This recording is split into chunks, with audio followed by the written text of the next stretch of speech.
Hello friends, welcome back. आप सभी का एक बार फिर से स्वागत। आज के पोइम के एनालिसिस के अंदर जहां पर हम पढ़ेंगे odd on a Grecian earn का कंप्लीट एनालिसिस और कुछ इंपॉर्टेंट क्वेश्चंस भी जिनको आरपीएससी के द्वारा प्रीवियस ईयर में पूछा जा चुका है। तो let us begin my dear friends. यहां पर आप लोगों को कंप्लीट संकलन मिल जाएगा। तो क्लास 2 है आज हमारी। और एनालिसिस ऑफ द पोइम की अगर हम बात करें तो सबसे पहले अगर हम बात करें इस पोइम में टोटल स्टैंजा कितने हैं। टोटल स्टैंजा की बात करें तो टोटल स्टैंजर्स के अंदर 5 है। आपसे कोई भी अगर इस पॉइंट से रिलेटेड क्वेश्चन पूछे कि odd on a Grecian urn में कितने स्टैंजाज हैं, तो इसके अंदर 5 स्टैंजाज हैं और सारे के सारे सोनेट फॉर्म में हैं। सारे के सारे कितने फॉर्म, कौन से फॉर्म में हैं? सोनेट फॉर्म में हैं, ठीक है ना, बिल्कुल एक सोनेट फॉर्म में है। टोटल लाइन्स कितनी है? हर स्टैंजा में, हर स्टैंजा जो है 10 लाइन्स का है। हर स्टैंजा 10 लाइन्स का है, प्रत्येक स्टैंजा में 10 लाइन है। तो टोटल लाइंस की अगर आपसे पूछे जाए तो टोटल कितनी लाइंस हो गई? 50 लाइंस। कितनी लाइंस हो गई टोटल? 50 लाइंस। कितनी हो गई? 50 लाइंस। राइम स्कीम इसकी क्या है? तो राइम स्कीम इसकी नॉर्मल अपन निकालते हैं, स्टार्ट करते हैं राइम स्कीम निकालना, ठीक है ना। राइम स्कीम निकालने से पहले मैं आप लोगों को बताता हूँ कि हर लाइन में 10 सिलेबल्स हैं। 10 सिलेबल्स है, इसका मतलब 10 सिलेबल्स। इसका 10 सिलेबल्स का मतलब जानते हैं आप? 10 सिलेबल्स का मतलब होता है पेंटामीटर। और पेंटामीटर भी कौन सा? आयम है, यानी कि पहले स्ट्रेस अनस्ट्रेस्ड है फिर स्ट्रेस्ड है। आयम बिग पेंटामीटर।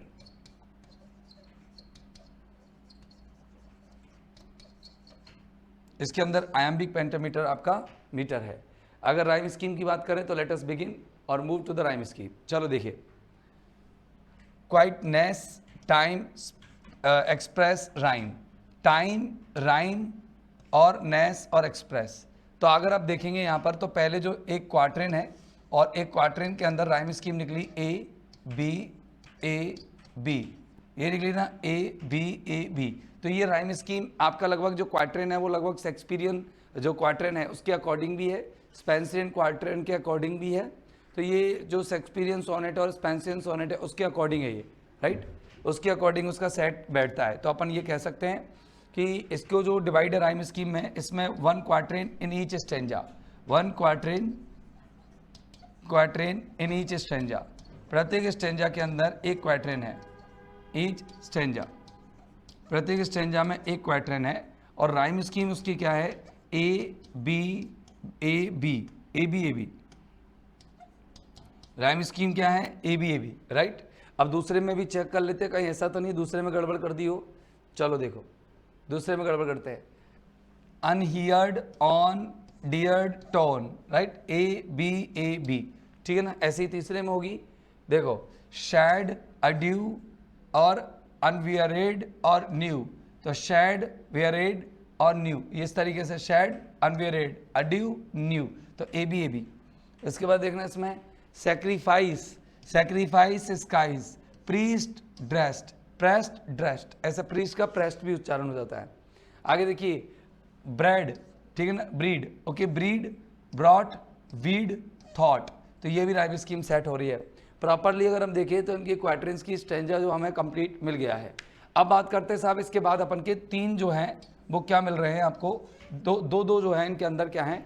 आपके टर्सेट्स हैं, 2 इसके अंदर टर्सेट्स हैं, या सेस्टेट कह सकते हैं आप। तो इसको आप ये कह सकते हैं फाइनली यहाँ पर कि जैसे 2 टर्सेट्स,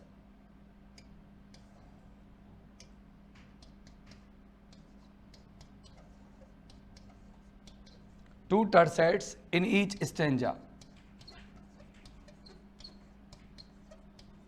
इन ईच स्टैंजा। प्रत्येक स्टैंजा में 2 टर्सेट्स है, मतलब हर स्टैंजा के अंदर 2 टर्सेट्स है। टर्सेट्स का मतलब 3 लाइन के स्टैंजा है और उनकी राइम स्कीम सबकी अलग अलग मिलेगी आपको। देखो, पहली की राइम स्कीम क्या है? पहली की राइम स्कीम जो है वो समझ लो आप, या पहली की मतलब एक जो पहला जो टर्सेट है उसकी राइम स्कीम समझ सेम मिलेगी। देखो, शेप, बॉथ, आर्केडी। तो ये हो गया क्या? Shape, CDE। देखो, शेप, बॉथ, आर्केडी, फिर लॉथ, यानी कि दोबारा पहले स्टेंजा में अगर हम देखें तो देखना भी मैं आपको बता दूंगा इसमें कि शेप, ये ए जो ए साउंड आ रहा है शेप, और ये बॉथ, ये आर्केडी, ठीक है ना, आर्केडी, ये लॉथ, एस्केप, एक्सटेसी। तो इनकी जो राइम स्कीम क्या निकल रही है, सी डी ई। फिर दोबारा शेप के लिए अब फिर आपके निकल रही है दोबारा, देखो बहुत का लॉथ, ये हो गया आपका डी, और फिर एस्केप यानी शेप की तरह सी, और फिर एक्सटेसी आर्केडी की तरह यानी कि ई, सी डी सी ई। तो आपकी एक जो राइम स्कीम निकली सी डी ई और एक निकली डी सी ई। तो मैं ये कह सकता हूँ, इधर अपन ले चलते हैं फर्स्ट स्टेंजा में, कि अगर हम बात करें फर्स्ट स्टेंजा की, तो फर्स्ट स्टेंजा में राइम स्कीम आपको ध्यान रखनी पड़ेगी कि पहली जो स्टेंजा है उसके अंदर है सी डी ई, और फिर अपन की जो राइम स्कीम निकली है वो है डी सी ई, राइट। तो C D E D C first stanza में निकली है, राइट। अब देख लो फर्स्ट स्टेंजा में अपन की क्या निकली है, सी डी ई डी सी ई। अब आते हैं अपन अगले स्टेंजा की ओर। अगले स्टेंजा में देखिए क्वार्टेन को हटा दो, फिर लीव बेयर किस, दोबारा सी डी ई, फिर देखो ग्रीव, लीव की तरह ग्रीव सी, ब्लिस ई, सी ई, और फिर बेयर फेयर डी, ओके सी ई डी। तो ये इसकी जो सी डी तो सबकी निकलेगी, तो सी डी ई एक साथ लिख दें, तो चलो एक साथ लिख देंगे। आगे देखिए कि चार जो लाइन है वो ये सेट कर ली यहां पर, love enjoyed young, above Claude टंग, राइट। तो यहां पर क्या निकली rhyme scheme, love enjoyed young. तो यहां पर पहला सी डी ई, और फिर यहां पर भी सी डी ई। तो ये तो राइम स्कीम सेट निकली है, मतलब तीसरा स्टेंजा ऐसा है, तीसरा चौथा कहेंगे इसको, शायद चौथा स्टेंजा है, नहीं तीसरा है, तीसरा स्टेंजा ये ओ हैप्पी, हाँ आ हैप्पी हैप्पी बाउस, तीसरा स्टेंजा है। तीसरे स्टेंजा में राइम स्कीम निकल रही सी डी ई, राइट। अब आते चौथे स्टेंजा में, ये क्वार्टेन हो गया। अब देखो शोर सिटाडेल मॉन, तो सी डी ई, मोर सी टेल सिटाडेल की तरह डी, और रिटर्न मॉन रिटर्न, तो यहाँ पर ई, सी डी सेम। अब आगे देखना इसकी राइम स्कीम देखते हैं। इसके चार लाइन ये रही है आपकी क्वार्टेन की। अब देखिए पेस्टोरल, वेस्ट एंड वू, ये अलग है सी डी ई, और सेस्ट, तो वेस्ट की तरह सेस्ट, वेस्ट की तरह सेस्ट डी, फिर इसके बाद में ऑल, किसकी तरह पेस्टोरल, ओके पेस्टोरल। तो यहाँ पर आपका आ गया सी, और फिर आ गया वो नौ। तो इस तरीके से यहाँ पर आपका ये हो गया ई, तो डी सी ई। अब अगर अपन देखें तो सी डी सबका अपन ने एक साथ अपन सेट कर लेते हैं, सी डी एक साथ सेट कर लेते हैं। ये लो, तो अपन यूँ कहें कि सभी की राइम स्कीम जो पहला टर्सेट है सबकी सी डी ई है, तो फर्स्ट टर्सेट जो है ऐसे स्टेंजा वाइज बाद में कर लेते हैं, और सबका जो फर्स्ट टर्सेट है, फर्स्ट टर्सेट सभी का, उसके अंदर जो राइम स्कीम है वो सी डी ई है। अब बाकी की बदल रही है, अब बदल रही है, तो कौन की कैसी है राइम स्कीम, चलो सेट करते हैं। देखिए अभी अपन ने देखा, आपने अगर स्क्रीनशॉट लिए हो तो राइम स्कीम की अगर हम बात करें तो सबकी राइम स्कीम देखो, पहले की अगर पहले स्टेंजा की बात करें डी सी ई, तो फर्स्ट स्टेंजा में डी सी ई होगी, और पहले स्टेंजा की किसके साथ मिल रही है, डी सी ई आपकी मिल रही है पांचवें स्टेंजा से, तो पहले और पांचवें स्टेंजा की क्या होगी, D C E. First and fifth stanza, first and fifth stanza में आपकी जो राइम स्कीम वो होगी डी सी ई। ये सेकंड टर्सेट की बात चल रही है, सेकंड टर्सेट, राइट ना, बात समझ में आ गई। सेकंड टर्सेट में फर्स्ट और फिफ्थ में आपकी जो राइम स्कीम होगी वो डी सी ई होगी, ये आप नोट कर लीजिएगा। अब आते हैं अपन किस में, अब ये पहला हो गया अपन का, और पहले के बाद पांचवा हो गया। अब आते हैं देखो, ये जो दूसरा स्टेंजा है वो दूसरे स्टेंजा में जो राइम स्कीम है वो सी ई डी, और इस सी ई डी के साथ आपकी कोई भी राइम स्कीम सेट नहीं होगी, राइट, कोई भी नहीं होगी ना। तो सी ई डी सेकेंड स्टेंजा में है,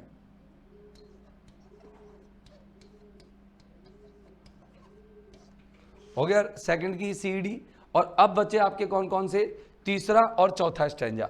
तो थर्ड और फोर्थ स्टेंजा की अगर हम बात करें तो थर्ड एंड फोर्थ स्टेंजा में अगर हम देखें तो देखो, तो थर्ड में है क्या सी डी ई, और इसमें भी सी डी ई। तो थर्ड और फोर्थ स्टेंजा में, थर्ड एंड फोर्थ स्टेंजा में आपकी जो राइम स्कीम होगी वो होगी सी डी ई, राइट। तो तो अब आपको ऐसे इसको याद कर लेना है। ये राइम स्कीम्स आपकी कंप्लीटली निकालना मैंने आपको बता दी कैसे राइम स्कीम निकालनी है, कैसे सेट करना है। तो इसके जो पहले और पांचवें स्टेंजा की राइम स्कीम है वो है DCE, और इधर है CED सेकंड स्टेंजा की, और बाकी की है CDE CDE। तो CDE CDE तो आपकी चौथे और तीसरे और चौथे स्टेंजा की जो दोनों टर्सेट्स हैं उनकी सेम राइम स्कीम है। बाकी की आपको इसको अलग ध्यान रखना पड़ेगा, ठीक है ना। और वैसे इतना नहीं पूछता आपसे, ये मिल्टॉनिक राइम स्कीम एक तरह की, ये मिल्टॉनिक राइम स्कीम से जो सेट होता है टर्सेट। थीम्स अगर आपसे पूछे तो थीम्स की अगर आपसे पूछे तो वो होगी theme art nature and beauty. Art nature and beauty इसकी थीम रहेगी, नेचर एंड ब्यूटी। एक इसकी जो थीम मानी जाती है नॉर्मली ब्यूटी, और एक इसकी जो थीम मानी जाती है वो थीम सुनना आप, आर्ट नेचर एंड ब्यूटी हो गई। और दूसरी जो थीम मानी जाएगी ये हो गई आर्ट्स सुप्रीमेसी। आर्ट की जो सुप्रीमेसी है, सुप्रीमेसी ओवर नेचर, कि आर्ट जो है वो प्रकृति के ऊपर प्रधान है, प्रकृति की प्रमुख है। तीसरी हेलेनिज्म इसके अंदर है, हेलेनिज्म है। हेलेनिज्म का मतलब होता है जो ग्रीक आर्ट थी वो हेलेनिज्म थी। ग्रीक आर्ट जो अलेक्जेंडर थे 323 में, मतलब 323 BC में, तो अलेक्जेंडर की डेथ के बाद से जो आर्ट पनपी ग्रीक में, तो ग्रीक आर्ट को हम क्या कह देते हैं, हेलेनिज्म या हेलेनिक आर्ट कह देते हैं। HELLENIC, हेलेनिक आर्ट कह सकते हैं आप इसको। हेलेनिज्म की जगह हेलेनिक आर्ट कहो, ज़्यादा ठीक रहेगा। Hellenic art, Hellenic art. एक होगा परमानेंस ऑफ आर्ट, चौथा परमानेंस की आर्ट बिल्कुल परमानेंट है, परमानेंस ऑफ आर्ट, आर्ट बिल्कुल परमानेंट है। एक आएगा अगला जो है इफेक्ट ऑफ आर्ट, की इफेक्ट और everlasting effect, everlasting effect of art. अब आर्ट से ही संबंधित होएगा, याद रखना, everlasting effect of art. Art का अनंत प्रभाव जो देखने को मिलता है वो किसके अंदर मिलता है, ठीक है ना, किसके अंदर मिलता है, आर्ट का अनंत प्रभाव देखने को मिलता है इस पॉइंट के अंदर। तो ये सब आर्ट से रिलेटेड ही है। अब अपन बात करते हैं कि इसमें कौन कौन से लिटरेरी डिवाइसेस यूज़ की गई है। तो जो APOS है, जो आपको APOS दिख रहा है, उसका मतलब आप अपोस्ट्रोफी से लेंगे।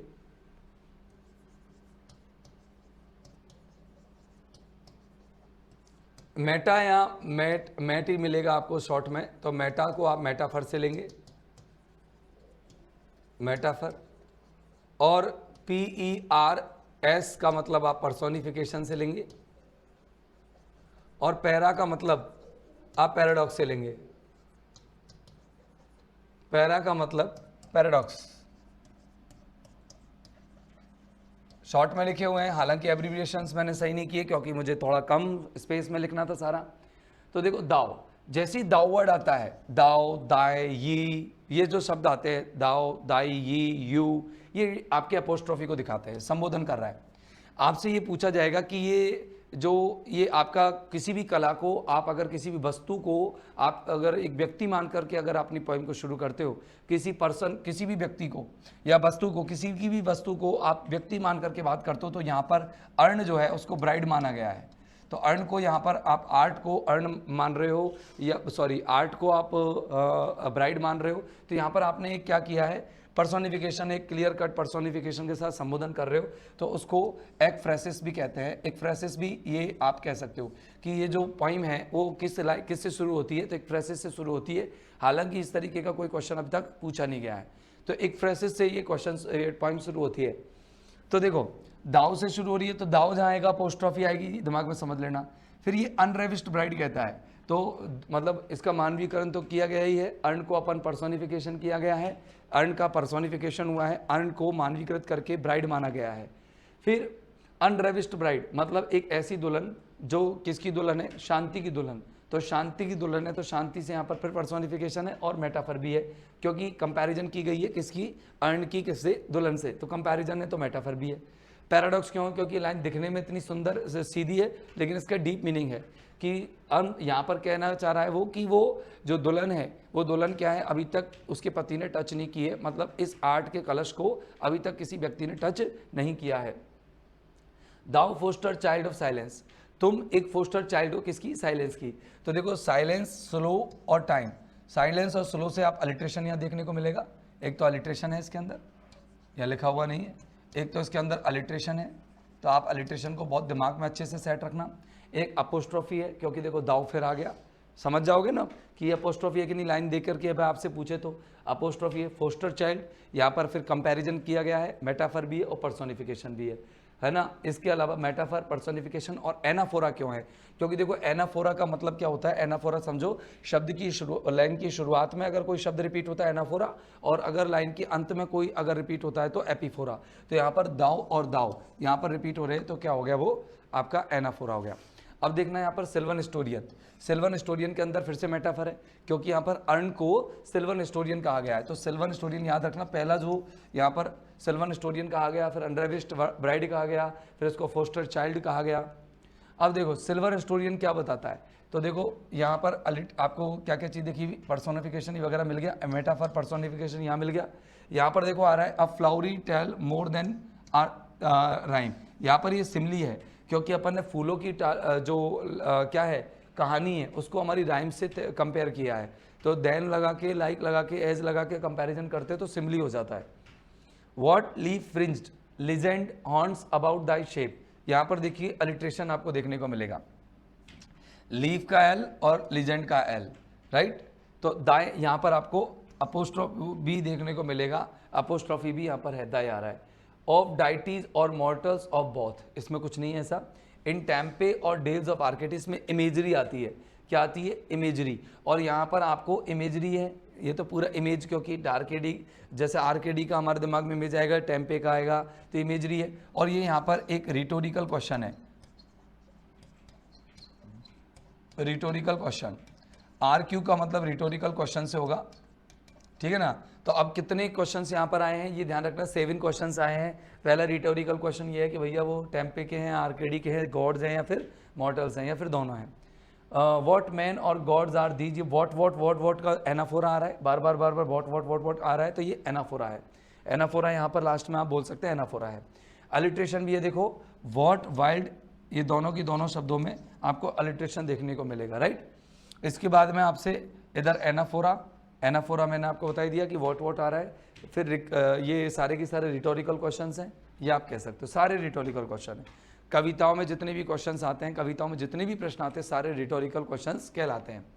आगे देखो, ये लाइन पूरी की पूरी पैराडॉक्स को दिखाती है कि जो हमारी हमने सुन रखी हैं संगीत वो तो मधुर है ही, लेकिन जो नहीं सुन रखे हैं, जो इस आर्ट के द्वारा प्रोड्यूस किए जा रहे हैं, जो इस अर्न पर प्रोड्यूस हैं, वो मुझे लगता है कि वो शायद हमारे नॉर्मल संगीत जो मानव जीवन में हम कॉपी करते हैं उनसे ज़्यादा होंगे, ज़्यादा और मधुर होंगे। क्या पैराडॉक्स है, ऑक्सीमोरन है, क्योंकि जो अनहियर्ड है उनको वो कैसे स्वीट बता सकता है। तो जो अनहियर्ड है मतलब दोज, वो म्यूजिक अनहियर्ड, तो दोज आया है म्यूजिक के लिए और ये अनहियर्ड के लिए आया है।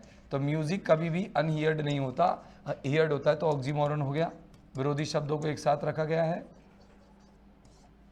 ठीक है ना। आगे देखिए, आर स्वीटर देयरफॉर ये सॉफ्ट पाइप, ये आपसे पूछा जा सकता है कि भैया देयरफॉर ये सॉफ्ट पाइप, ऐसे पूछ सकते कौन से में क्या है।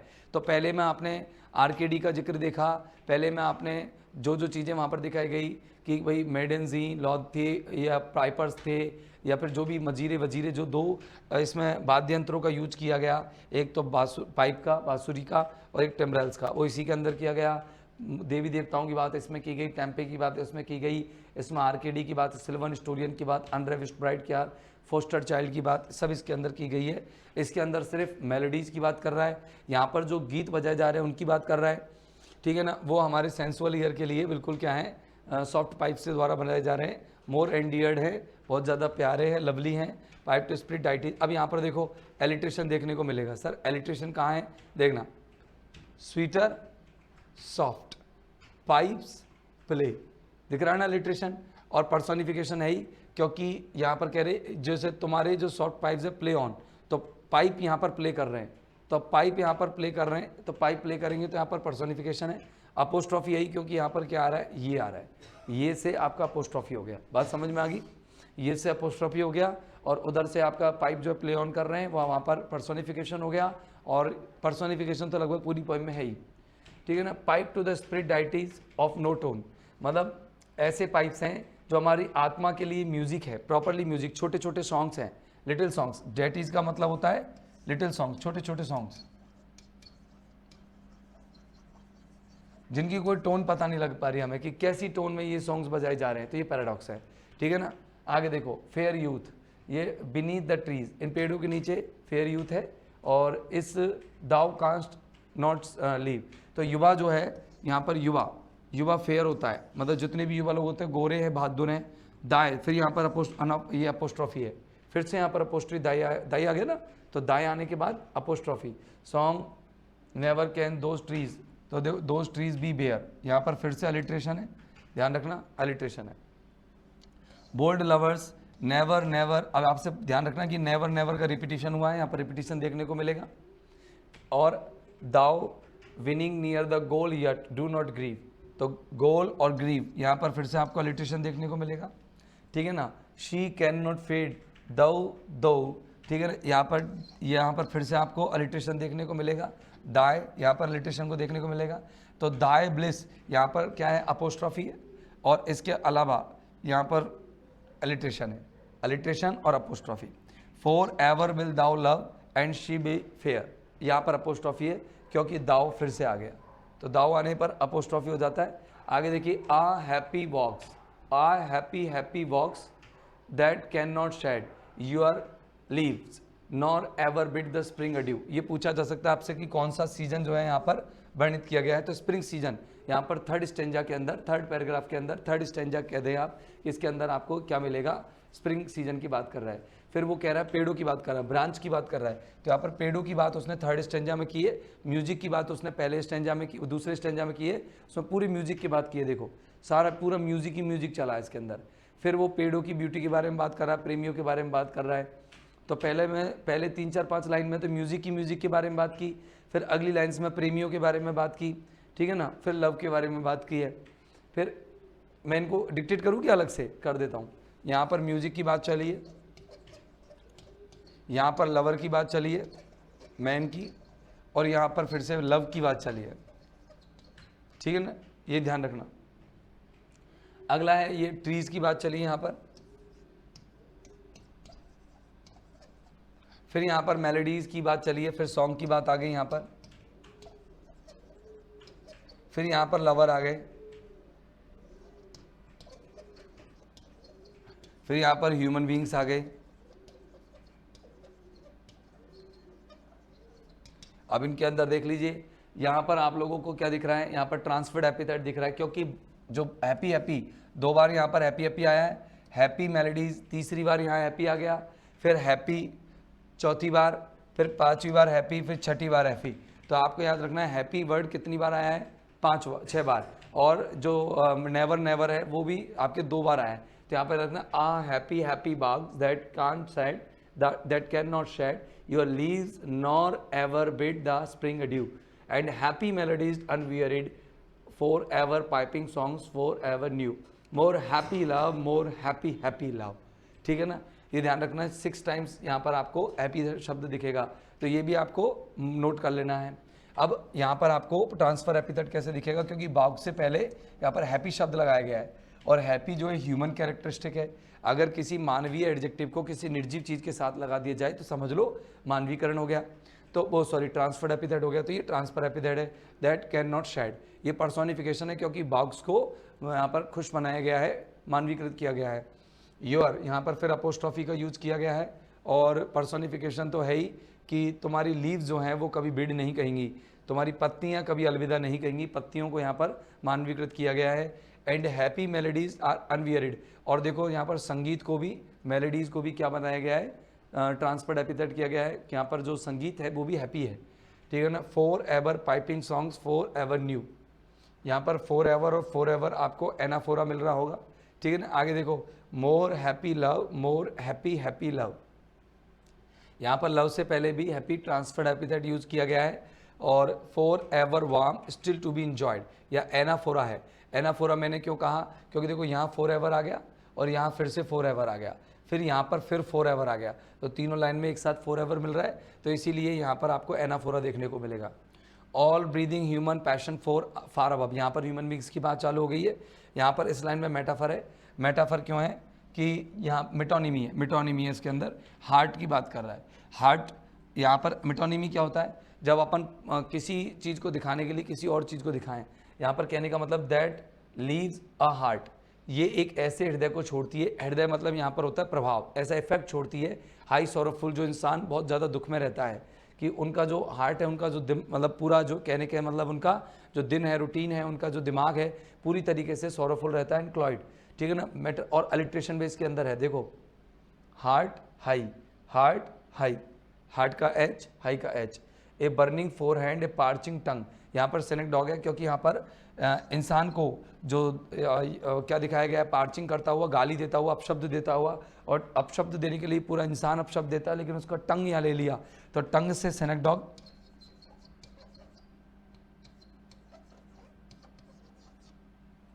और इससे मेटोनिमी,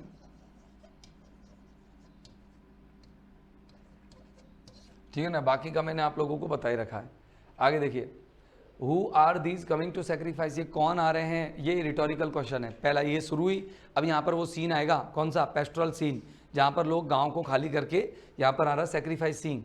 तो यहाँ पर देखो, यहाँ पर ये तो हो गया क्या, सेक्रीफाइस सीन,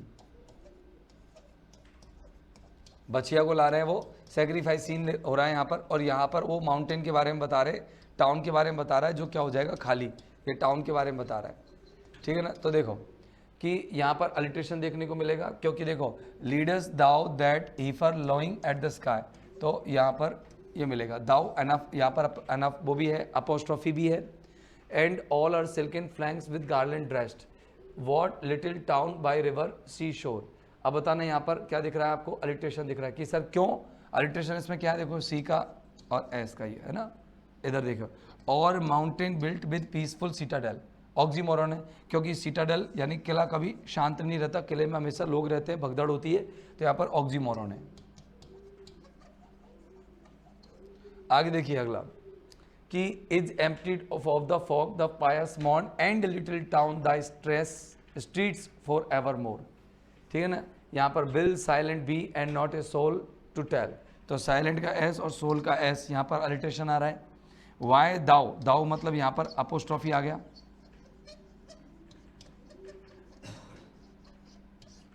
आगे ना अपोस्ट्रोफी। आगे देखिए, ये लास्ट स्टेंजा है जहाँ पर एटिक सेप कह देता है उसको वो, ठीक है ना। तो पहले स्टेंजा में बात किसकी थी, पहले स्टेंजा में उसको अनरेविस्ड ब्राइड कहा, इसको फिर सिल्वन हिस्टोरियन कहा, फोस्टर्ड चाइल्ड कहा, सारी क्वेश्चन आए रिटोरिकल क्वेश्चन। और दूसरे स्टेंजा में वहाँ पर किसके बारे में बात चली, म्यूजिक के बारे में बात चली, जो म्यूजिक वहाँ पर बज रहा था, प्रेमियों के बारे में बात चली। फिर तीसरे स्टेंजा में हमने क्या पढ़ा, फिर तीसरे स्टेंजा में देखो ये चौथा है, तीसरे स्टेंजा में हमने ये सेक्रीफाइस पढ़ा, वो सेक्रीफाइस नहीं, तीसरे स्टेंजा में हमने ये पेड़ों के बारे में पढ़ा, फिर सॉन्ग आया, फिर लवर आए, फिर ह्यूमन बींग्स आए। चौथे स्टेंजा में हमने सेक्रीफाइस और टाउन के बारे में पढ़ा, और पांचवें स्टेंजा में हम एटिक शेप उसको कह रहे, और एटिक शेप में उस पर जो जो चीज़ें बनी हुई हैं उनके बारे में एक बार वो ब्रीफली सारी चीज़ों को बताता है।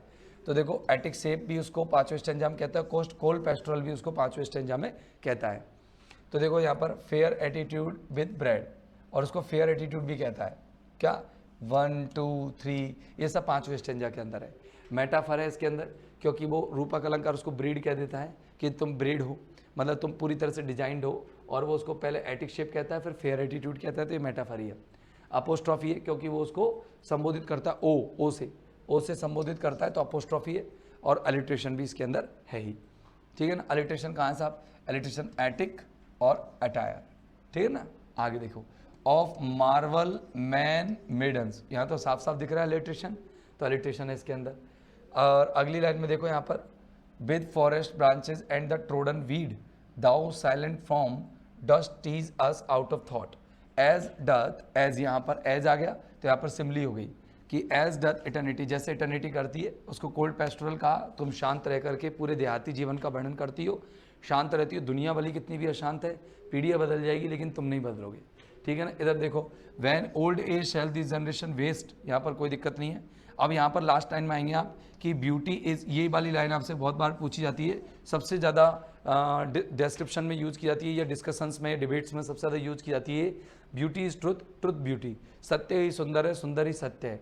ये कियासमस है इस लाइन के अंदर, कियासमस का मतलब होता है जो लाइन स्ट्रक्चरली उल्टी हो जाती है, जैसे ब्यूटी इज ट्रुथ, फिर ट्रुथ पहले आ गया, ब्यूटी पीछे चला गया, उल्टा हो गया। जहाँ पर ट्रुथ पीछे आ रहा है वहाँ पर ट्रुथ पहले आ गया, फिर ब्यूटी चला गया, तो उसको कहेंगे कियास्मस। यहाँ पर कियास्मस है, पैराडॉक्सिस लाइन का डीप मीनिंग है। फिर ये फिर से यहाँ पर अपोस्ट्रोफी आया है, यहाँ पर अपोस्ट्रोफी है, ठीक है ना। तो इस तरीके से आपका ये एनालिसिस कंप्लीट होता है। चलो आओ अब प्रीवियस ईयर के क्वेश्चन सॉल्व करते हैं। जो पहला क्वेश्चन है आप लोगों को 2024 की एग्जाम में आया हुआ है, चलो बताइए फटाफट से कि व्हाट डज सिल्वन हिस्ट्री, ये ऊपर है सिल्वन हिस्टोरियन, जो सिल्वन शब्द है वो किस चीज़ को रेफर करता है? डिवाइन को, ग्रीक को, स्कॉलर ऑफ या स्कॉलर ऑफ स्कल्पचर को? बताओ। लिविंग और लोकेटेड इन द फॉरेस्ट किसको रिप्रेजेंट करता है ग्रीसियन एंड में? डिवाइन देवता को सिल्वन नहीं करता, ग्रीक को नहीं करता, एक ऐसे विद्वान को करता है जिसको कला का ज्ञान है। सिल्वन कहता है कला का ज्ञान रखने वाला, स्कॉलर ऑफ स्कल्पचर कला ज्ञानी, कला का विद्वान, कला विद्वान।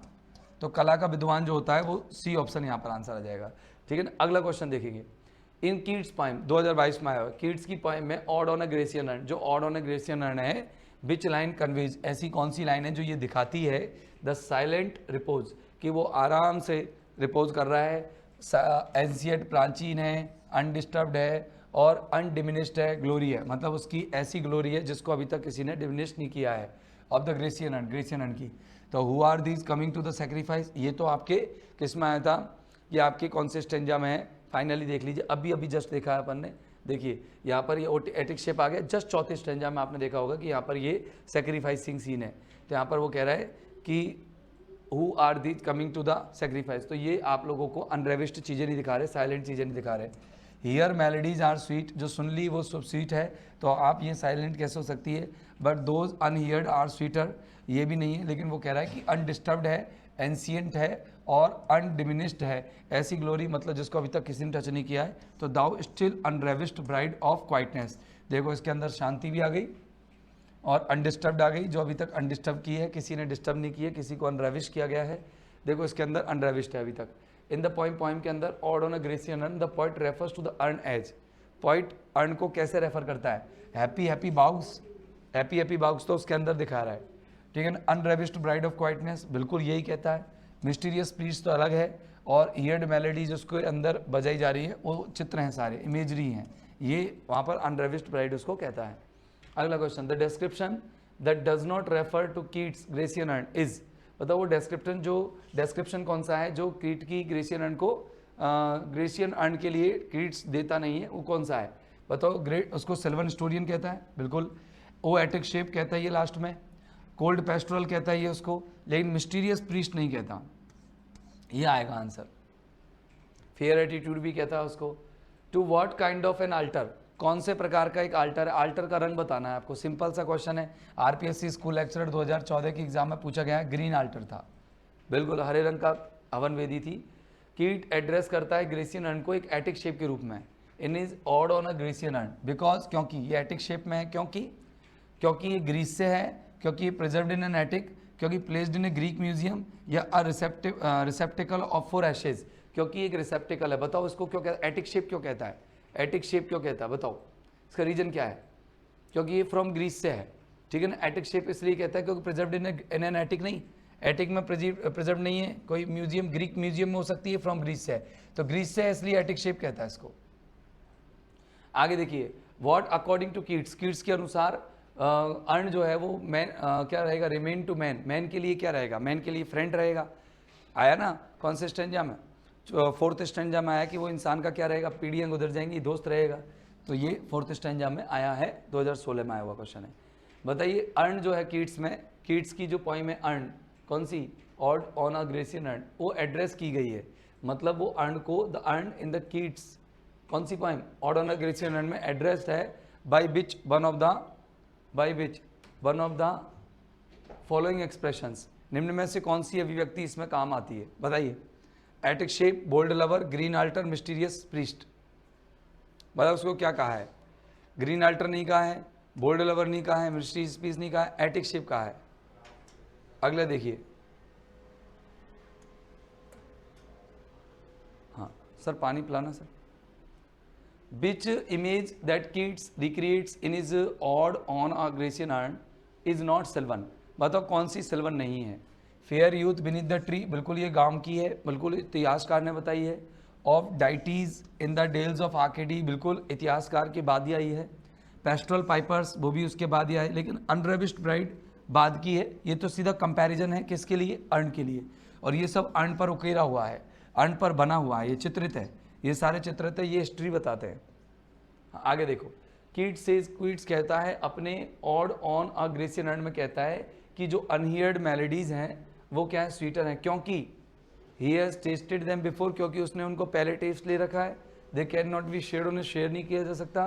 दे आर ऑब्लिवियस टू ऑल, क्योंकि वो सबके लिए स्पष्ट है. They strike the chords of the spirit, क्योंकि वो हमारे आत्मा को झकझोरती है, क्योंकि सीधी हमारे स्पिरिट के लिए वो अच्छी लगती है.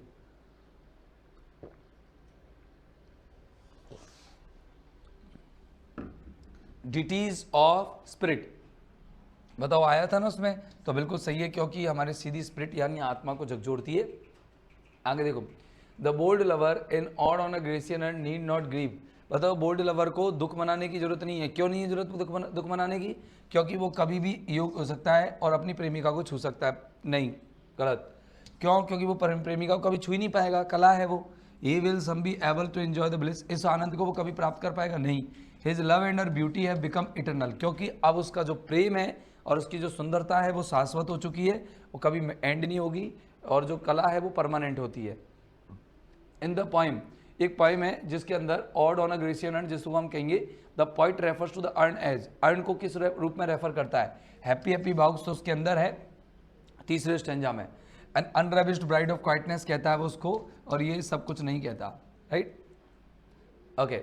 बताइए ode on a Grecian urn किसके साथ डील करता है? मतलब सुप्रीमेसी ऑफ नेचर, क्या वो नेचर की प्रधानता बताते हैं, आइडिया की प्रधानता बताते हैं, गॉड की प्रधानता या मैन की प्रधानता? बताओ. ये आइडियल आर्ट की मतलब हमेशा सुप्रीमेसी की बात चलेगी, तो केवल कला की बात यहाँ पर चल रही है. आर्ट की वो सुप्रीमेसी को बताता है. आगे देखिए, अर्न जो है has not been described by the poet as, urn को उसने कई कई नामों से पुकारा है. उनमें से कौन सा नाम है जो नहीं पुकारा? क्या उसको उसने अनरेविस्ड ब्राइड नहीं कहा था? क्या उसने फोस्टर चाइल्ड साइलेंस की नहीं कहा था? सिल्वन स्टोरियन नहीं कहा था? क्या बोल्ड लवर कहा था? नहीं, बोल्ड लवर तो उसके अंदर थे, इसको नहीं कहा था उसने. राइट, आगे देखो, what term does Keats use for the Grecian urn? Grecian urn के लिए कौन सा टर्म यूज करता है? डॉक्टर है वो, सोशलिस्ट है वो, आर्टिस्ट है या स्टोरियन है? वो उसको इतिहासकार कहता है, सिल्वन स्टोरियन कहता है उसको. अगला क्वेश्चन देखो, नेट जून 2013 में आया हुआ क्वेश्चन है. कीट्स की odd on a Grecian urn में की आइडिया जो है वो बेस्ट डिस्क्राइब किए गए, सबसे अच्छे डिस्क्राइब्ड है as the following except one. सिर्फ एक के कि कौन सा है ऐसा? Movement versus stasis, disappointing love versus eternal bliss.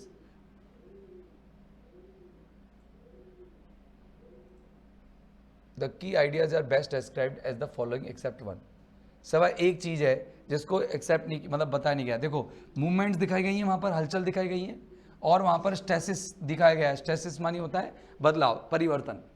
अब देखो यहाँ पर डिसअपॉइंटिंग, निराशा दिखाई गई है लव की, वर्सेस इटर्नल ब्लिस, और शाश्वत खुशी दिखाई गई है.